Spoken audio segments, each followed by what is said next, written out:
Manish here. Welcome to Tax 10. We will see here 10 tax and financial information of the day back to back. So let's get start.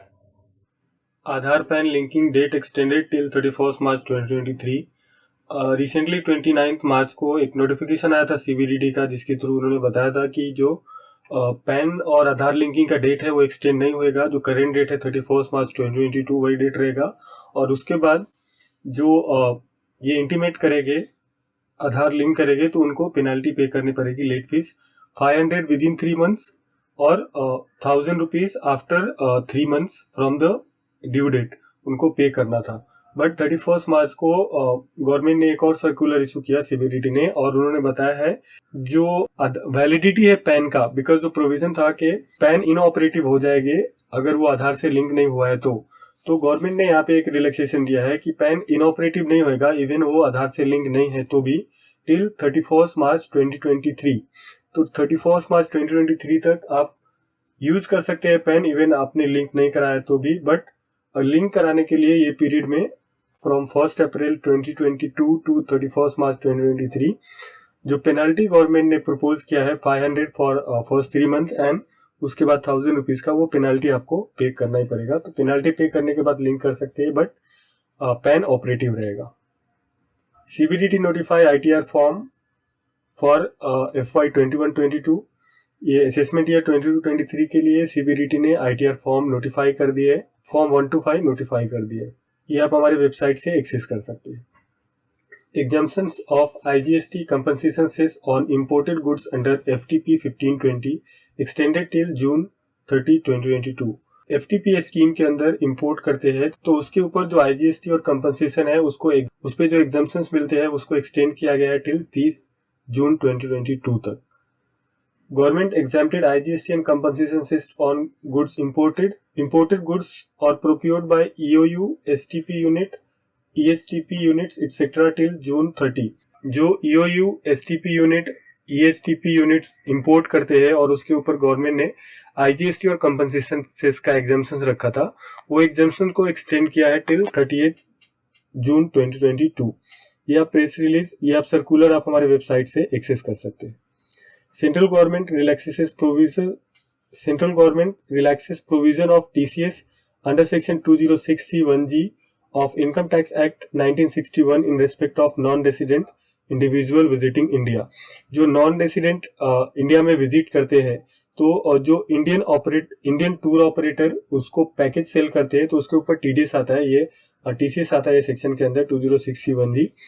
तो issue क्या हो रहे थे कि जो non resident individuals है उनके पास पैन नहीं होता है और वो केसेस में उनको हायर रेट से TDS काटना होता था, और जो नॉन रेसिडेंट है वो रिफंड भी क्लेम नहीं कर पाते थे टैक्स का, बिकॉज वो रिटर्न फाइल नहीं करते थे क्योंकि उनके पास पैन नहीं था। तो ये बहुत सारे रिप्रेजेंटेशन मिले गवर्नमेंट को ये डोमेस्टिक टूर ऑपरेटर के थ्रू। तो उसके बाद गवर्नमेंट ने ये जो प्रोविजन है TCS कलेक्ट करने का वो उसको एग्जाम कर दिया है। तो अभी जो नॉन रेसिडेंट रहेंगे, नॉन रेसिडेंट पर्सन से कोई भी टैक्सेस कलेक्ट नहीं किए जाएंगे अगर वो इंडिया विजिट कर रहे हैं। तो अगर वो इंडिया विजिट कर रहे हैं तो जो डोमेस्टिक टूर ऑपरेटर है उनको जो पैकेज सेल करेंगे उस पर कोई भी टैक्सेस डिडक्ट नहीं करेंगे।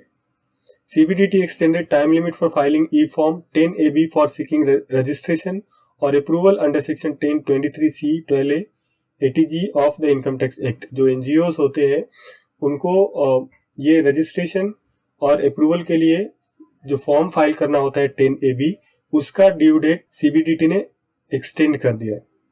जो 29 सितंबर को फाइल करना होता था, जो फाइल करना था, जो बिफोर 29 सितंबर 2022 फाइल करने के लिए ड्यू था, उसको अभी एक्सटेंड करके 38 सितंबर कर दिया है। सो जो 29 को फाइल करना था वो 30 सितंबर तक फाइल कर सकते हैं।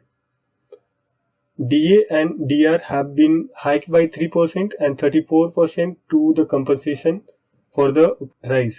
वेडनेसडे को कैबिनेट ने अप्रूवल दिया है कि जो सेंट्रल गवर्नमेंट के एम्प्लॉय है उनके DA एंड DR जो डेयरनेस रिलीफ होता है उसको 3% से हाइक करेंगे, और ये 3% से हाइक होने के बाद 34% तक हो गए हैं।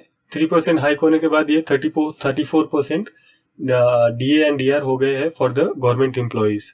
गेल approves 1083 crore shares buyback. GAIL ने शेयर बाईबैक ऑफर किया है, जिसमें वो face value 10 rupees face value के शेयर्स है, जिसको 190 रुपीज पे बाईबैक करेगी। और इसके लिए जो रिकॉर्ड डेट है वो 22 अप्रैल रखा गया है। 22 अप्रैल एलिजिबिलिटी के लिए ये रिकॉर्ड डेट है for the buyback of shares. SEBI extend deadline to ban pulling of fund by 3 months। SEBI ने जो प्रोविजन लाए थे for ban on pulling of fund, वो एप्लीकेबल होने वाला था फ्रॉम 1 अप्रैल 2022, जिसको उन्होंने सेबी ने 3 months से एक्सटेंड कर दिया है। अभी ये एप्लीकेबल होगा फ्रॉम 1 जुलाई 2022। Yatharth hospital IPO, the company file initial paper with the SEBI to raise the fund of 610 crore from sale of fresh issues. Yatharth hospital का IPO आ रहा है, उन्होंने गवर्नमेंट सेबी के पास इनिशियल पेपर फाइल किए हैं और ये 610 करोड़ रेज करेगी from fresh IPO। So thank you for your time. Share this video, subscribe my channel.